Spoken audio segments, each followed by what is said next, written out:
Friends, I am at San Francisco. Welcome to Saptarishis Astrology, and I have the pleasure of being with someone who is a legend in his own right here in USA, especially. He has been in the movement of creating thousands and thousands of good quality astrologers. He has been associated with some of the biggest names in India, especially Dr. B.V. Raman. Now, when you meet such an old hand of astrology, you definitely want to learn some of his secret techniques because his book on Nakshatra is the one that people start with in India. But since I am of that mindset where I love to hear experiences of old astrologers, so I thought this is the best opportunity to ask the one and only man who's been involved for the past couple of decades with some of the best astrologers in the world. So, ladies and gentlemen, please welcome Sri Dennis Harnessji. Dennisji, Namaste and welcome to Saptarishis Astrology. And thanks, I'm meeting you for the first time, but it's such a pleasure talking to you. You're so eloquent and so humorous at the same time. Your lecture was wow. When I see people speak, I try to always catch, how do they do it? How do they speak so beautifully, so eloquently? Their flow is so well. Of course, you've been a seasoned speaker. But before we start, I just wanted to ask you, how did you get interested in astrology? I know we've asked you this before, but just... It's strange. As a young boy, when I was 12 years old, I was just really drawn to it. And I grew up in the Midwest in Kansas City, Missouri, very Bible Belt, very conservative place. And my mother was a fundamentalist Christian, so there was no influence from the family coming. But at the end of the day, I just felt so drawn to it as a kid. And so I would memorize in Western astrology the sun signs. And then I would look in the newspaper and read about my horoscope for the day. They had these daily horoscopes, that depending on your sun sign. So that was the initial impulse into it, was as a young child, as a young kid. So when did you shift to Vedic? What happened was I was taking a yoga teacher's training course in 1980. So I was about 24 years old, a 3-month course at Ananda, which is up in Nevada City, California. It's a spiritual community based on the teachings of Paramahansa Yogananda. And I was taking this course, and at the end of the course, we had to do a presentation. So my presentation was on astrology, and it was on looking at Yogananda's chart and Sri Yukteswar's chart, his guru. And so I presented these, and Swami Kriyananda, who was the founder of this community, was there at my presentation. So afterwards, he was very sweet. He came up to me and he said, I really enjoyed this, but he said, I think you should meet a man named Chakrapani Ulal. And he said he's Swami Muktananda's astrologer, and this is 1980. And so he said he's down in Santa Monica, California, with Chakrapani's with Swami Muktananda. They had programs there. So on the way down there to meet with him, I called and of course made an appointment. And at the time, it was $75, which seemed like a lot of money for a college student. But it was still, Still, there's $75. It was $75. But anyway, it was sweet. And so on the way down, I met Dayamata, who was the president of Self-Realization Fellowship. And that's a whole other story. But I got her blessing right before I met Chakrapani. And Chakrapani was amazing. He really... Besides Dr. B.V. Raman, really was involved with bringing Vedic astrology to the West. In some ways, maybe even more than Dr. Raman, because he moved here, back in the mid-77, I think, is when Chakrapani moved to Los Angeles. He was from Mangalore, kind of northern Kerala area. So anyway, during this session, Sunil, he looked at me. Well, the first thing he said, actually, was within the first few minutes, is that you'll be married twice. Wow. The problem, the problem was I hadn't even been engaged once. You know? That's not So it was a little disconcerting. You know? Sure enough, I have been married twice. My first marriage went up in smoke, you know, because he saw that Venus was combusting the sun in my chart. And the seventh lord Saturn was exalted, but again in the third house, so some disappointment about an early marriage, those kinds of things. So it was very obvious looking back in retrospect, but I was running Venus Mahadasha too. So his prediction was pretty straightforward. But the married twice, I just wish he would have told me to wait. You know? But, you know, whatever. We do what we do, you know, right? In terms of destiny. But anyway, on into the session, you know, he told me that, you know, you should study psychology and astrology. And then the other piece is that he said to me, Sunil, he said, I know your mind very well. Perhaps better than you know.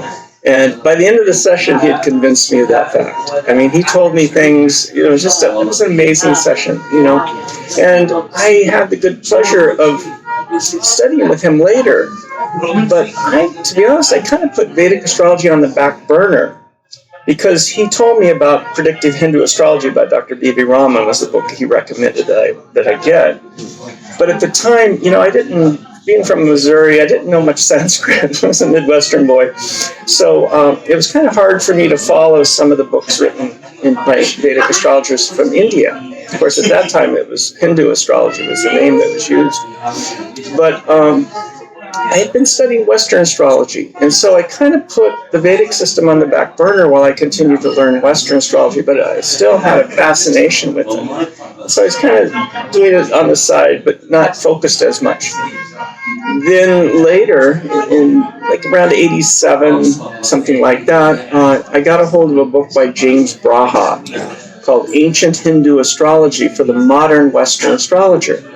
And that started opening the door for me more so in terms of my study. Okay. Coming to Chakrapaniji, can you narrate some incidents or his predictions to you or to others, or his, you know, something fascinating that our readers, our viewers would love to hear? Well, what's interesting was that first marriage went up in smoke within about 3 years, so it was combust, ashta, you know, the Venus is burned. So, but then I met my second wife in 1988, and we've been married for 30 years, been together for 30 years, excuse me. We've been married for 27 years. And I said, why is it with my Venus combust the sun that this second marriage would work? You know, I'm still in Venus Mahadasha, you know, of course the Bhuktis were different. But he said, when I met you, I had no respect for your Venus. Because my Venus is pretty trashed. It's like 29 degrees Leo, almost in Virgo, and it's combust within a few degrees of the sun. He said, but now that Jupiter has transited over your Venus since I met you in 1980, I now have respect for your Venus. So the transit of Jupiter, you know, going over the Venus, he felt like upgraded my Venus. Which year was this? Miss, you must be how many years old? This was, that prediction was made in, I married in 88, so he may have told me that in 91, something like that. How old were you? I mean, I met Laura in 88. I was like 33 years old, probably maybe by 35. And I always thought, too, it was the maturing of Saturn. You know, 35 to 36 was actually when we got married. The second marriage happened during the maturation of my Saturn. Saturn rules my seventh house. But I thought that was interesting how he talked about the maturation of the Venus. I was trying to figure out whether he was giving importance to the second transit of Jupiter or the third, which would have probably corrected or blessed your Venus. Correct. Because for each round, astrologers give special meanings, whereas we take only Jupiter 12 round as the same every time happening. Right, right. But third round we'll do something, fourth round we'll do something else. So I was trying to figure out what The first round would have been around the age of 2, and then let's just say 14, second, then 26.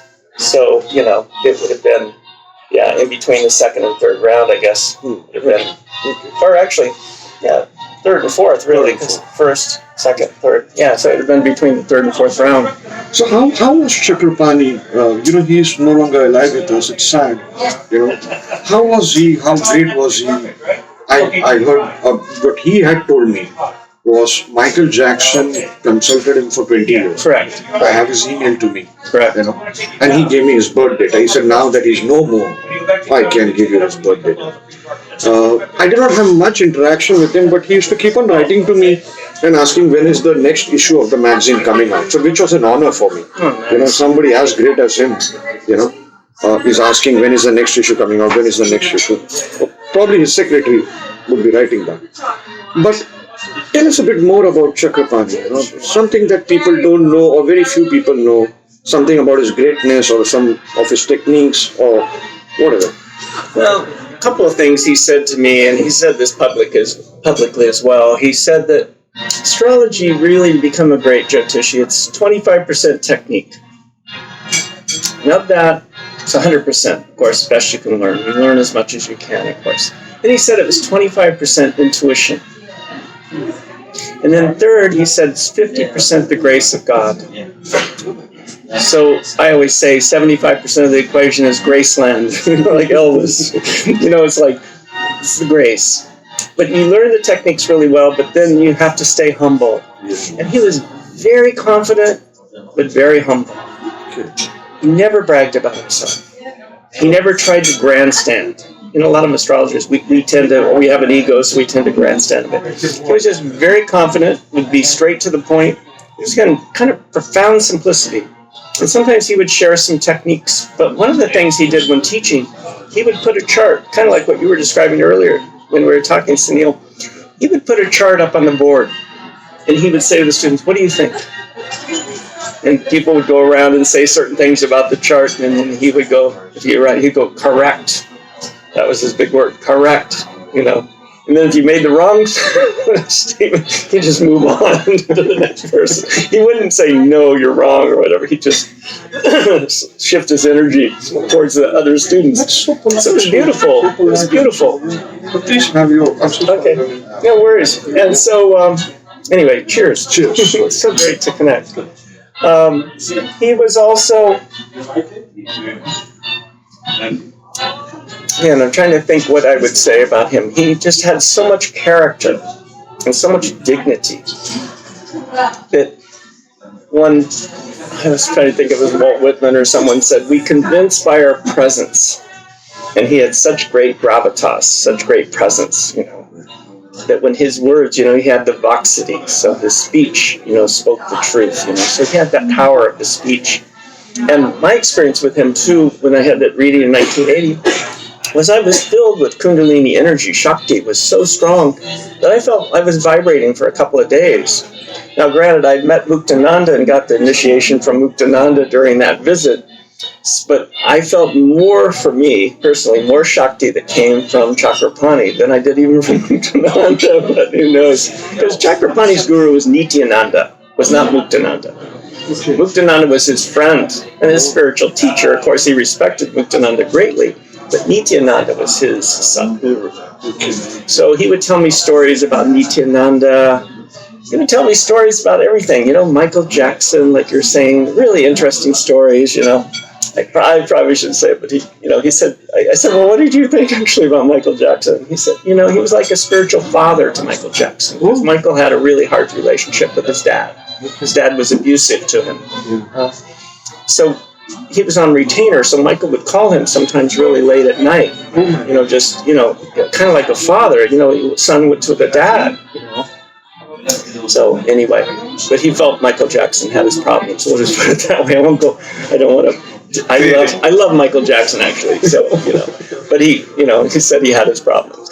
But anyway, I always treated Chakrapani as my dad. So he was like my spiritual father. Oh my God, that is It was beautiful. big loss for Beautiful. you. Yeah. Big loss for you. He died just about a year ago. Right around a year ago, and we did a tribute to him at our last big conference in Sedona. And we lost another great astrologer, William Levacy, earlier this year, and we'll do a tribute for him this year. Bill was amazing. He was the president of the American College of Vedic Astrology. So, and Chakrapani had a lot of influence on Bill as well, because Bill lived in LA where Chakrapani lived. And they would have these classes there in Los Angeles too. This was way before he started coming up to San Francisco, is when he was doing the students thing. That was in the early 90s. But he was having classes back in the 80s in Los Angeles. And again, he would just have this group of students meet, and he'd put charts up and go from there. So his teaching was more in that way, like really applying it. You get it, rather than teaching Saturn means this, Jupiter means this, even though he could do that. At the end of the day, he felt like you should learn that on your own and then come, and we're going to analyze charts. Because one of the things he always said to me, he said, the best way to learn astrology is do it. Get in the trenches, just be humble, you make mistakes, just be humble with your clients, or, because they're going to be your greatest teachers. Actually, that's the lesson of today in this age of YouTube and Facebook and social media. People brag so much about themselves, and they hardly even... I don't think so. There's anybody out there on YouTube or Facebook, sorry to be, this thing, among the younger generation. I don't think so there's anybody out there who even has 0.1% of knowledge that these legends that you have met, maybe Raman you have met, I mean those guys. Quickly, I want to come to Chakrapani. Sure. Any particular prediction of yours that you heard about Chakrapani predicting that stunned you? That, hey, this cannot be astrology. Something like that. Do you remember vaguely? Well, it was more, for me, what resonates with me so deeply was the things that he said to me, probably because I have a lot of Leo in my chart, so when you talk about me, I would listen more. But he would make these things like, he would say, you have Rahu in the 4th house, for example. He'd say, there's no end to your moving. You will change residence often. Which was true. I moved like every year, almost changed residence. He said, but the trick is that you need to stay in one place and stop all this moving, because it'll disrupt you emotionally, mentally, spiritually. So he said the trick is every 6 months you arrange the furniture in your house, rearrange it, and then you'll feel like you've moved. Oh. And it was great advice that ultimately I didn't really learn until we moved to Sedona in 1994. From California, and we've been in the same house for 24 years. But at one occasion, we tried to move to San Francisco, well, actually Grass Valley, Nevada City area, not too far from San Francisco, and it was very disruptive for me emotionally to have a house there and have another house. It was really a disaster for me. So I wished, I would have listened to that prediction more. But now, stay in the same house probably until I die. It's like we were talking about with you, with Mumbai. I'm not moving. Again, I'm not going to test my faith in terms of that. But again, the Rahu in the 4th house, very simple prediction, But so effective. That's so effective. He's even given the remedy for it. Right. Rather than telling you, okay, do this puja for, $2,000 or whatever. Do you remember any of his techniques? Yeah, he would say things too. Just real common sense, but he would say, like, for example, if you have a trashed Venus like I have in my chart, he'd say, it's good to marry someone with a good Venus.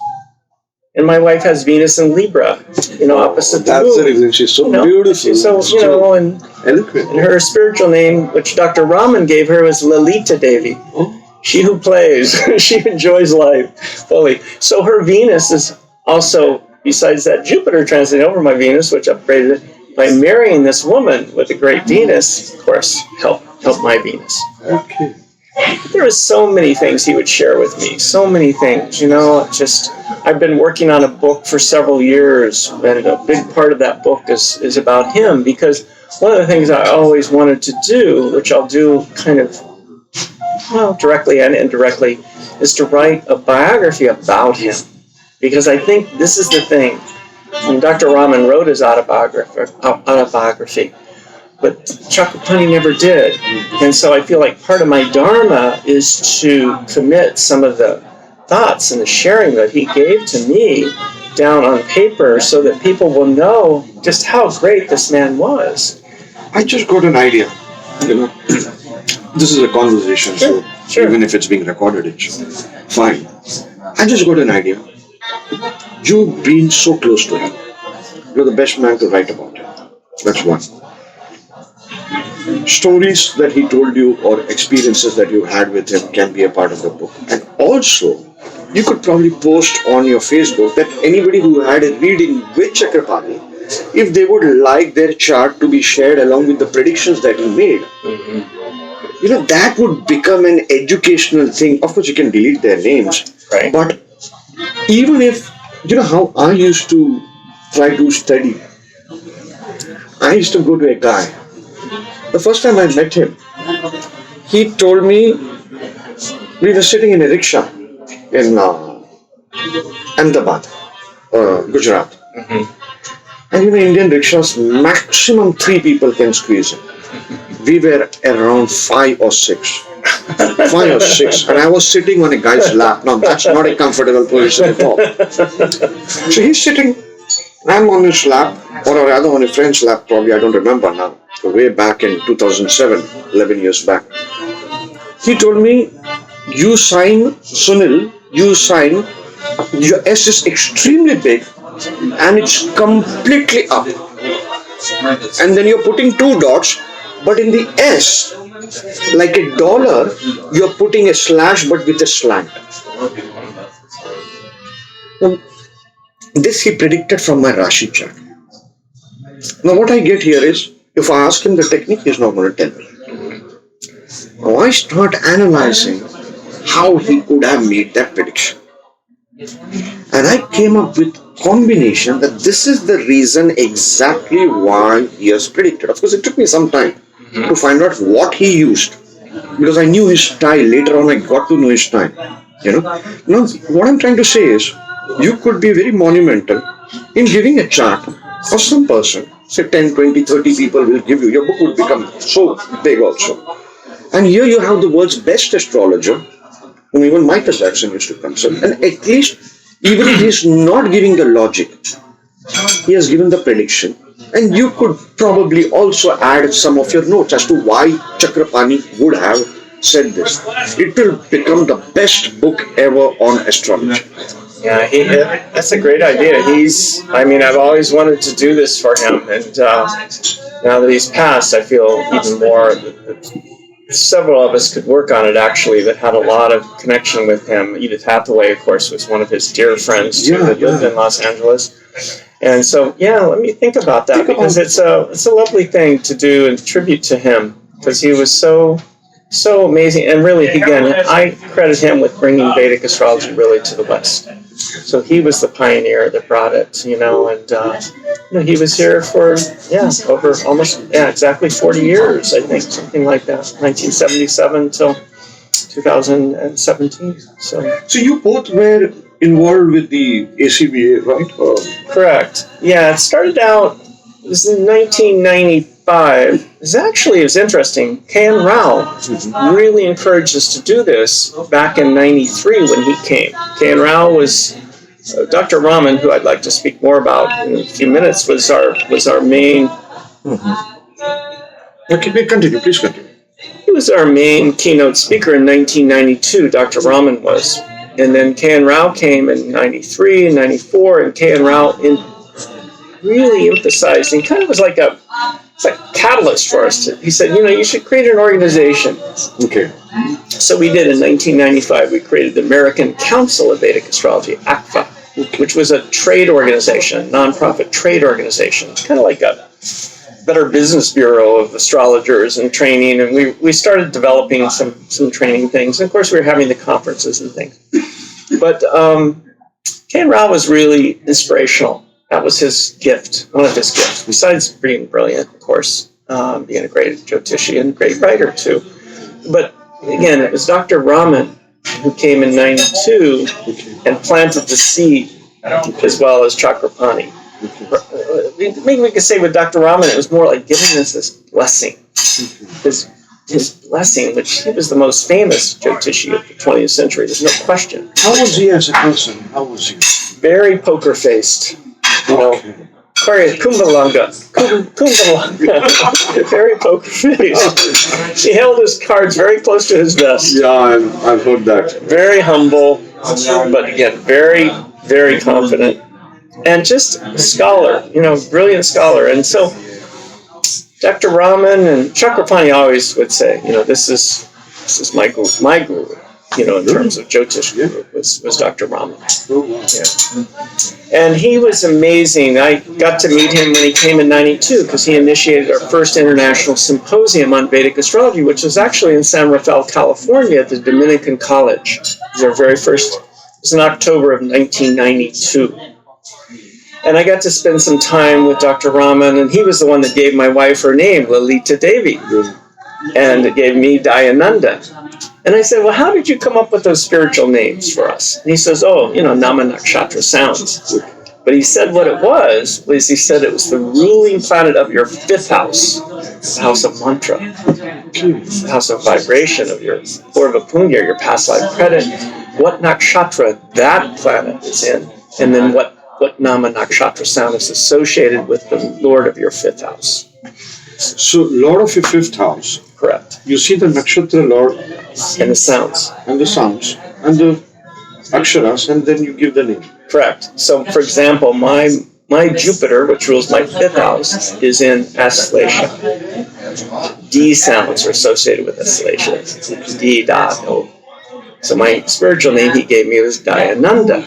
Okay. My wife, Moon, her moon actually is in a nakshatra, which he said also, so I should say this too, besides the fifth lord, being the nakshatra sound. The other factor, of course, is the moon. So my wife's moon, for example, is in Ashwini, which is a La sound. Her name is Laura. The name he gave her was Lalita Devi.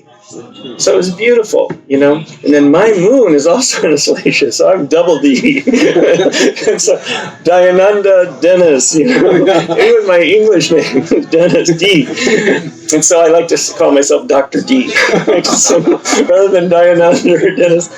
Dennis died a long time ago, actually, to be honest with you. I don't really even relate to Dennis sometimes. Like, who is that guy? He's a fictional character. But is there a meaning? In India we have meanings for each name. So does Dennis have a meaning? Well, we were saying, as we have our glass of wine here, is Dennis comes from Dionysos, from Dionysus, as they would say in Rome, and Greek would be Dionysos, who is the god of wine and ecstasy. It's kind of like a Shiva character.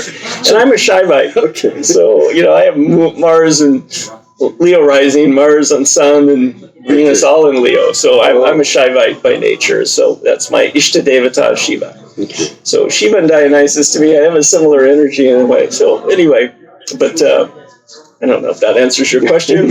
Anyway, no more wine for me.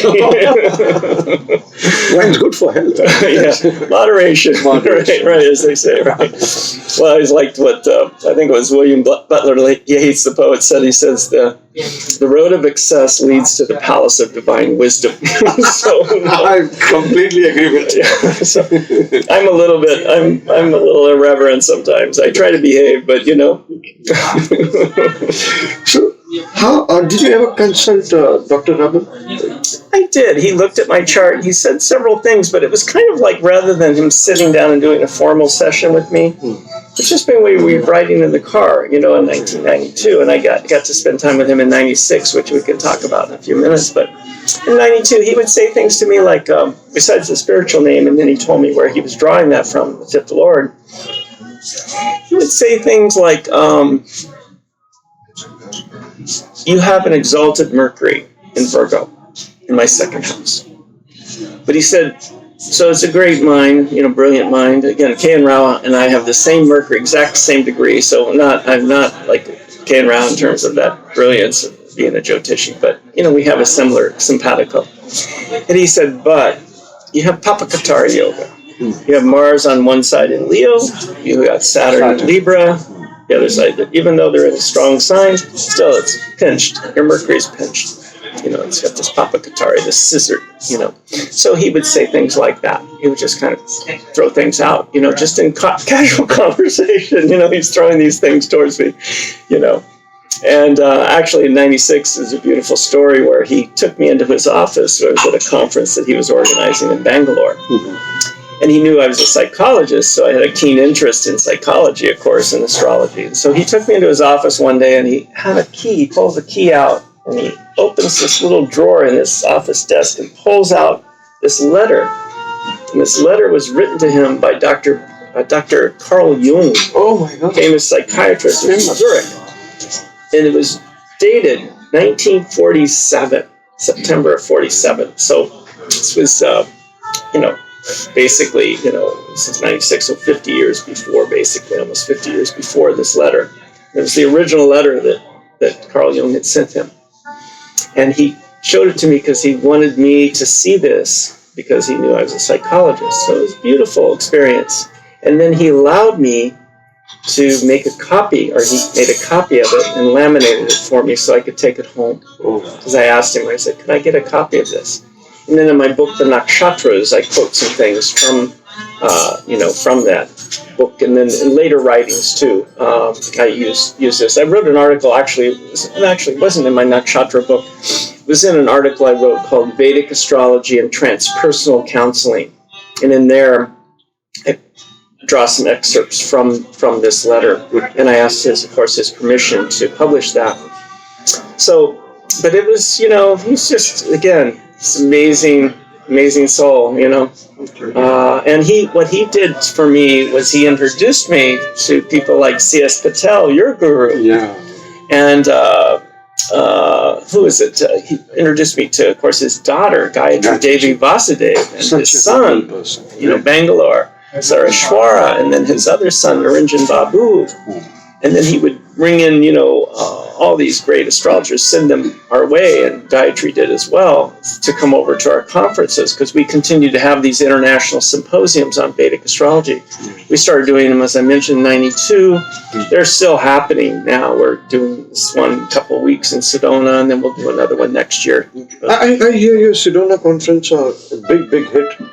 Yeah, it's a nice size, usually about 200 people. Mm-hmm. We usually have about 30 speakers from all over the world. It's a very international flavor to it. We have probably 10, 15 countries that are represented. Mm-hmm. And it's just like a spiritual family reunion. We usually have it around Thanksgiving time in November. Mm-hmm. So it's a time in, of course, the United States where we celebrate Thanksgiving of bringing our spiritual family. So most of us have such a challenging biological family that I always say it's a good excuse to get away from your biological family and be with your spiritual friends.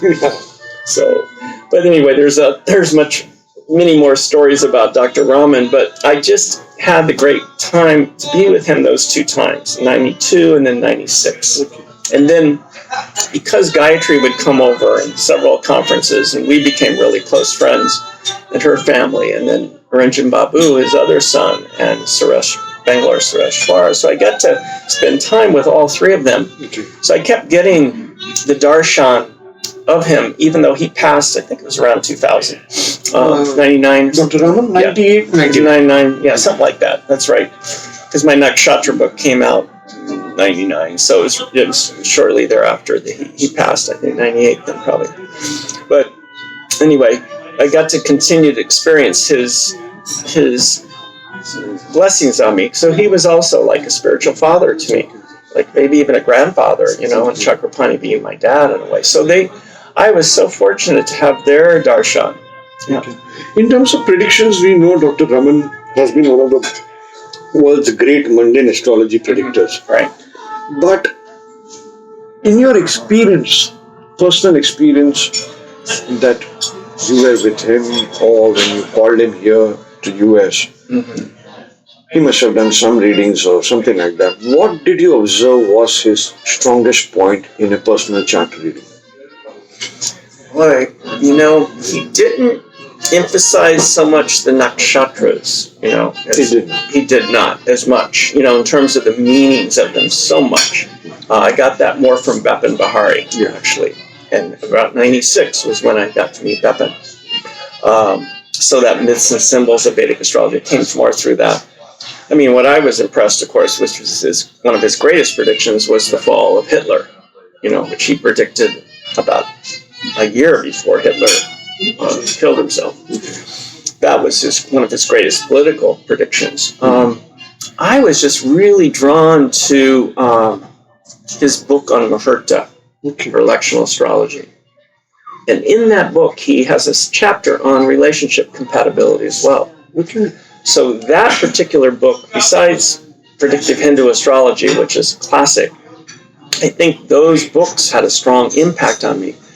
To be honest, I never, when he gave the keynote address, it was more on global things. It was more on bringing, I think the title of the talk was Vedic Astrology in the West, bringing it to the West.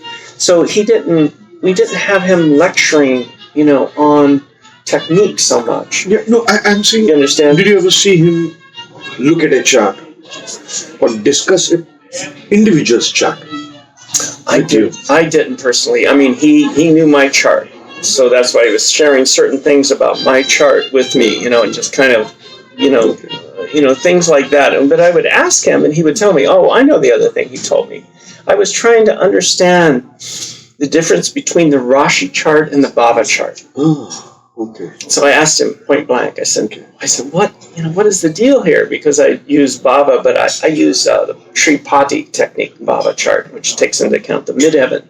Like some people use equal house. He actually used equal house, is what he said, in terms of 15 degrees before and after the ascendant is first house, and then 30-degree segments.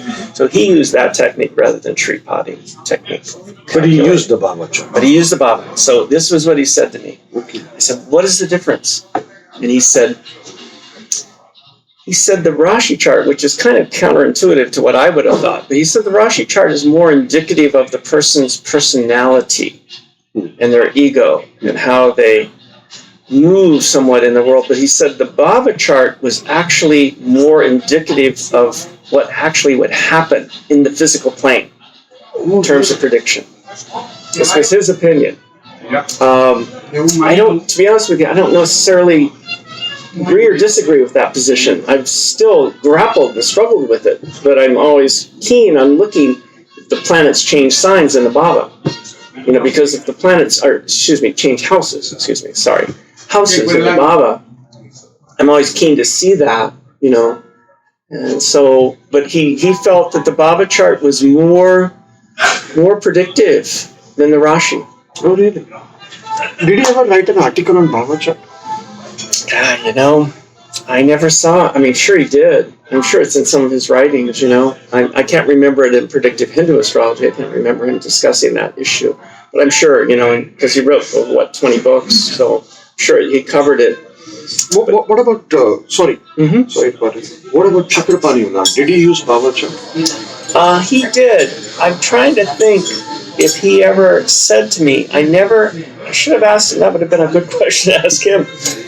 He did use the Bhava chart, but to be honest, when he was teaching, I don't remember him ever. He was primarily just using Rashi, and of course, the Navamsha. I mean, that was his big thing. It was just Rashi and Navamsha.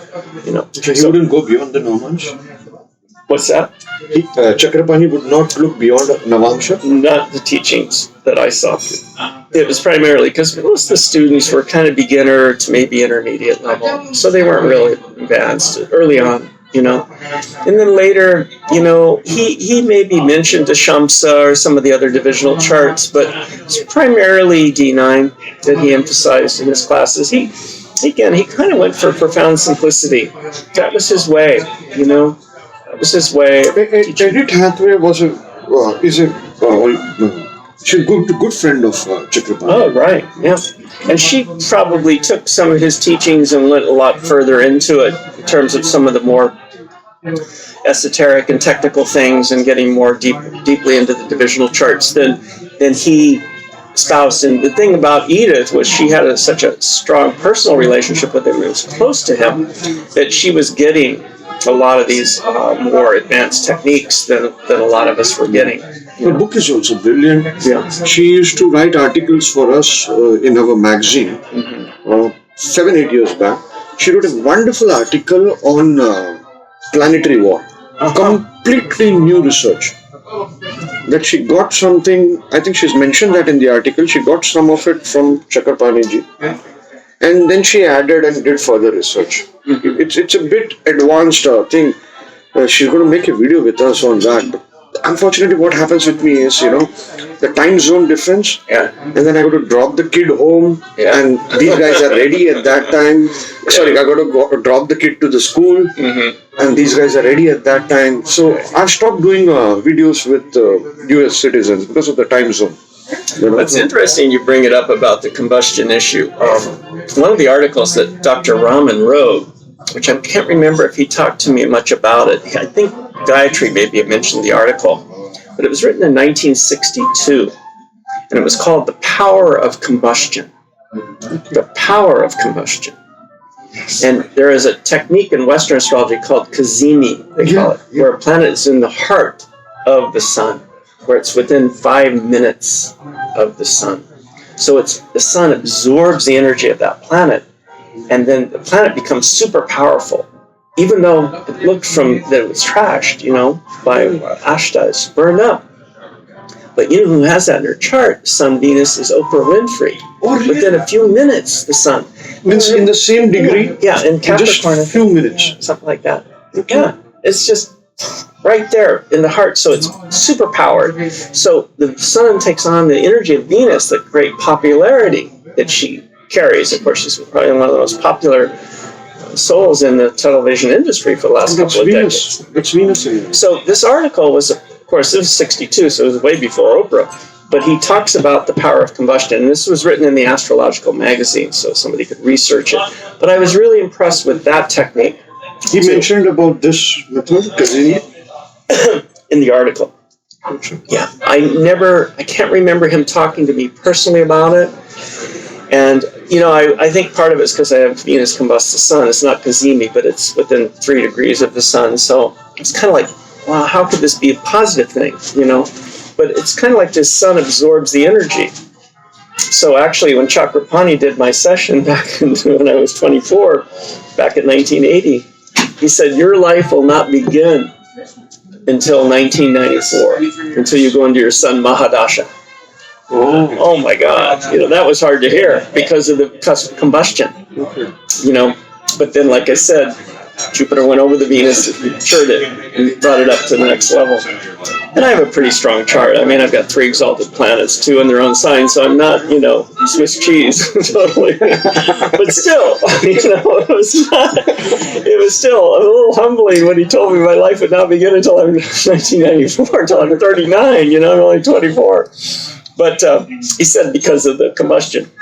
Okay. But then my sun is in Leo, so when I went to the Sun Dasha was when we moved to Sedona. Okay. And then my life, we could say it took off before then, but it really took off more in 94. Just curious, do you believe in astrocartography? Because you mentioned Sedona. I believe. Correct. So does Sedona I was trained by Jim Lewis in astrocartography. Oh, really? And my Jim friend, Lewis, the great legend. Yeah. 1991, I took his certification program with Kathy Coleman, who's at this conference. Oh, Kathy, just morning her lecture. She and I studied together. We were like study mates. Oh, I've known Kathy since 1985, excuse me. So I was trained by Jim and took his certification program. So I love astrocartography. So in answer to your question, I have Jupiter rising in Sedona. My Jupiter ascending line goes through Sedona. Oh, and that is exalted Jupiter. And so I used, of course, that information to choose to go there. Okay, you purposely did it? Oh, yeah. Oh, that's it. Because I didn't move there till 94. This is great. Yeah. Guys, we have done videos on astrocartography before. I've received some negative comments because it's not mentioned, they say, in Vedic astrology. But here's a live example of a man using astrocartography, using his Jupiter line, which is running over Sedona, and see the thing, he's shot to fame worldwide, his books have been the most popular ones, and, you got to try and experiment at least be open-minded towards astrocartography. Sorry to, but yours is the best example. So I just thought, would you want to take a short break and we continue this in part 2 in 5 minutes? Yeah, I'll just say one last thing is your friend, is it Kasanati? Yes, yeah. He's coming to our conference to speak on astrocartography. Oh, yes. And so I'm really looking forward to meeting him. I haven't met him in person yet. So we try to always have one person each year talk about locational astrology. Okay. Because I think it's a key thing. And it works whether you're using tropical or sidereal astrology. It doesn't matter. You get the same lines. Okay. So that's what's beautiful about it, is that it's one of those techniques that bridges the tropical and sidereal world. Wow. Yeah. I'm shocked you learned it from Jim. I did not know that. He was amazing. Oh my God, he was so brilliant. Oh, talk about incredible. Moon in Chitra, conjunct fixed star Spica, which means pretty pictures. So it gives a vision of seeing things like again, the astrocartography is taking your chart and placing it on a map of the world. He's like the architect of a completely new astrology. It's like a celestial architect. Exactly. Okay. Well, guys, we're going to be back in the next session with, I would like to say, Dr. Dennis Harness. All right. Thank you so much. It's great.